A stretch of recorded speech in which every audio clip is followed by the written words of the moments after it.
자, 여러분들 우리 이제 그러면 두 번째 우리 한번 알아보도록 할게요. 시장의 유형에 대해서 우리 한번 좀 살펴보도록 하겠습니다. 시장의 유형은 크게 두 가지로 나뉘는데요. 우리 그 첫 번째가 바로 생산물 시장이라고 불립니다. 또 다른 말로는요. 구체적 시장이라고 되어 있어요. 우리 교과서에는 구체적 시장이라고 되어 있고요.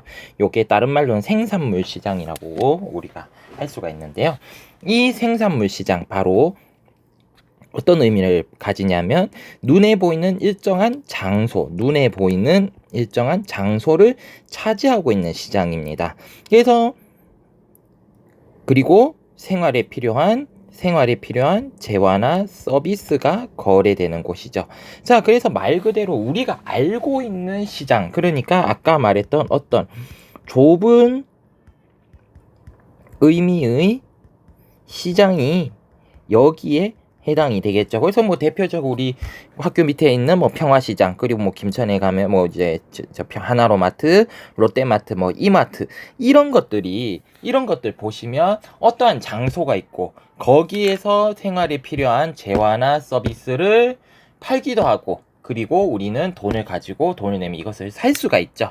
그래서 우리 이러한 생활에 필요한 재화나 서비스가 거래되는 우리가 흔히 알고 있고 우리가 가는 이곳을 우리가 무슨 시장이라 보냐면 생산물 시장 또는 구체적 시장이라는 용어로 우리 설명을 할 수가 있습니다.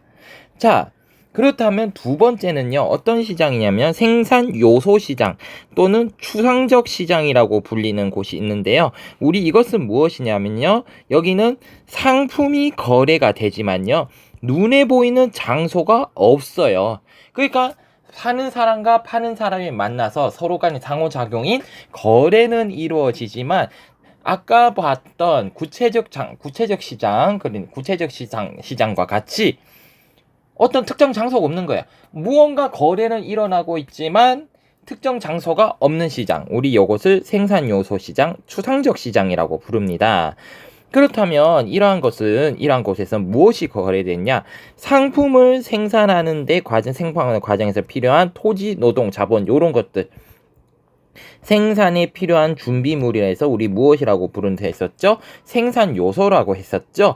이러한 생산 요소가 거래되는 시장을 우리 생산 요소 시장 또는 추상적 시장이라고 부르고요. 우리 앞에서 배웠던 무슨 시장과 넓은 의미의 시장과 바로 일맥상통한다라는 것을 우리 알 수가 있습니다. 그래서 대표적으로 뭐 인터넷 쇼핑몰이라든지 주식시장이라든지 부동산 시장이라든지 이런 것들은 눈에 보이지 않잖아요. 눈에 보이진 않지만 무엇이 이루어진다? 상품을 팔려는 사람과 상품을 사려는 사람이 만나서 상호작용인 거래가 이루어지죠. 이렇게 눈에 보이는 특정 장소가 없지만 이러한 거래가 이루어지고, 그리고 여기에 필요한 생산 요소들이 거래되는 시장, 우리 이것을 무엇이라고 부르냐면 생산 요소 시장 또는 추상적 시장이라고 부를 수가 있습니다.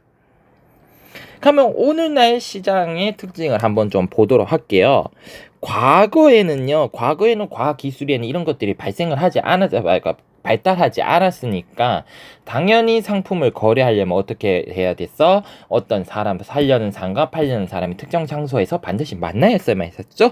그래서 과거에는 생산물, 구체적 시장 많이 존재를 했습니다.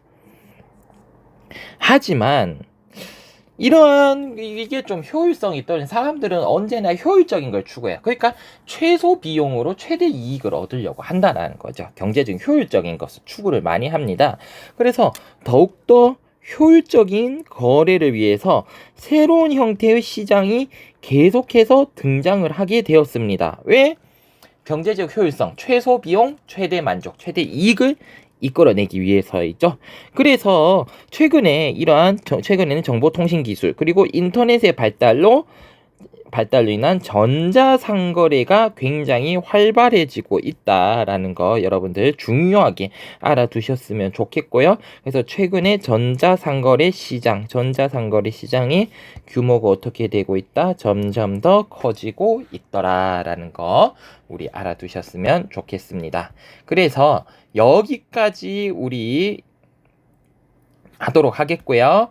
우리 여러분들 팀지에 있는 과제도 꼭 제출해 주시기 바랍니다. 여기에 따라서 선생님이 이제부터 이제 열심히 이제 제 시간 안에 제출한 친구들에게는 상점을 부여할 예정입니다. 그래서 여러분들 꼭 열심히 제 시간 안에 과제 제출해 주시기 바랍니다. 그럼 오늘 영상은 여기에서 마치겠습니다. 모두 수고하셨습니다.